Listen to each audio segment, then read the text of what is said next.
Okay, let's look at how to make good shadows and good highlights. So we have our guy here. We've already made a mask around him from the previous exercise, and if we want to make a shadow on here, uh, this is one way to do it.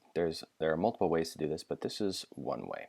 First, let's make a new layer, and then we're going to start off very obviously making a just big old shadow, and we're just going to paint this on this new blank layer, and we're just going to paint on this kind of blur of a shadow with this brush right here, and then we're going to go back and tweak it a little later. But this kind of big shadow right here, and add this shadow right there. All right, kind of looks like he has sweet hair. Okay, that's the first step. We just make this big shadow. Now let's lower the opacity so we can see what we're working with here. And we'll drop this down to maybe 87. Okay, you can also play with the blending modes to see if that helps a little bit. In this case, I don't really think it is, but you can change the blend mode to see how it's going to blend and interact with your image. I think in this case, normal actually is going to be okay. Now I'm going to turn that off. Okay, and I'm going to go back to my original portrait here, and it's cut out. It has the background here, but the information is still there. Now I'm going to use my color range selection again. This tool is really handy. So I have my portrait selected here. I'll go up to select color range, but we're going to do something a little differently this time. This time we're going to have localized color clusters selected. If that is unchecked, last time when I selected these items right here, it would select everything on the page. Okay, every type of color, right? So it's selecting all the white on the page right there. But I don't want it to do that. I want it to localize and only select things that I would like. Okay, so now I'm going to dial this back a little bit to see my image fade to just that black edge right there. So I'm only creating the shadow on just the edge of his neck, his ear, and then his hair right there. So if I have my eyedropper here and I hold down Shift, I get a little plus by the eyedropper. So now every area that I select, it's going to grab light colors in that area.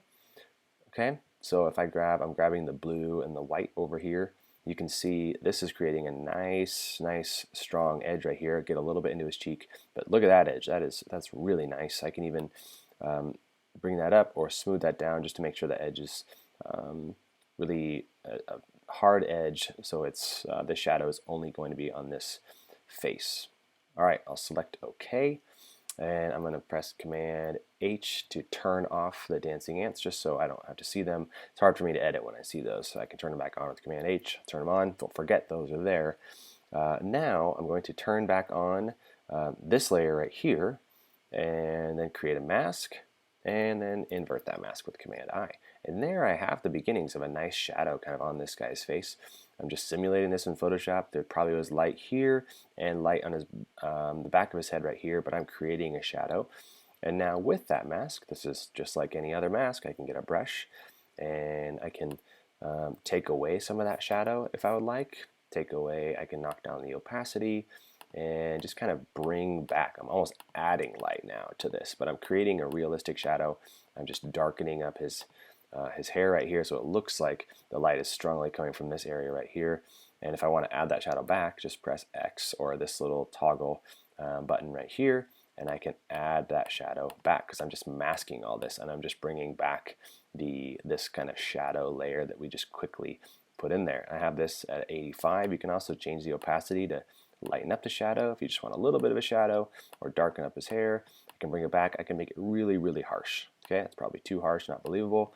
We want to see a little bit of that tone right there, but a shadow somewhere in here would be nice and believable. And I can bring some of that back if I want, bring it into his cheek, and that creates a pretty believable shadow. All right, there's before, there's after. Now he's real moody and he's in a shadow. You can do the opposite for creating highlights, but just by doing the opposite of creating a shadow, let's create a highlight on the other side here. Let's get we have our brush open. Now let's create just a big old highlight layer. Now let's not do that with opacity. I like to do it in just a solid color, and we'll do this in a solid color. And here we go. Let's create that layer and turn that off. Go back, do this part quickly, and let's see. We don't want to do that. We want to select the color range. Go to the color range, and now it actually has the color range selected from last time. I'll select OK. That's great. Hide these options here. And now go back and turn on my shadow layer, create a mask, invert that mask. Now I have the highlight on his face, and it's from my mask selection that's there. Oh, it's masked, so now the selection's gone because it created that mask. Okay, let's lighten this up a little bit, bring the opacity. There we go. Now this one, I would be curious to see. Let's see what kind of a blending mode, especially when we get down here to lighten or overlay. Overlay, it might actually bring out a few more highlights that are actually naturally there. Those might work out well. Darken's not really going to do much, but overlay will bring out those highlights right where they already were in his forehead. But also, if you leave it as normal, then you can go back now, and if you have this mask, and we'll get our brush here, and let's press X to get black. Then we can take away some of those highlights right here, so we just have those highlights. Oftentimes with these highlights, you see that's just kind of adding this kind of fog to him a little bit. So by having one of these blend modes like overlay, that will bring much more of a highlight on there. The overlay is a little nicer. So here we go, that's before, here's after. There's a little subtle highlight. Do all these changes subtly. Okay, if you do them too much, they're going to look too dramatic and they're not going to look real. So even just that right there, it's almost like we're turning a light on his face, and we're adding that light. Okay, so do those subtly. Change the opacity. If I up this opacity, well, that's a much stronger light. Okay, but it gets to be a little too fake. Make sure you bring that down. You can also see it kind of gets a little fuzzy kind of in here. It looks a little funky. So I'll bring that opacity down just to blend the pixels a little bit. And right around there, 45%, 50% range, that looks okay. So that's a good way to add believable highlights and shadows.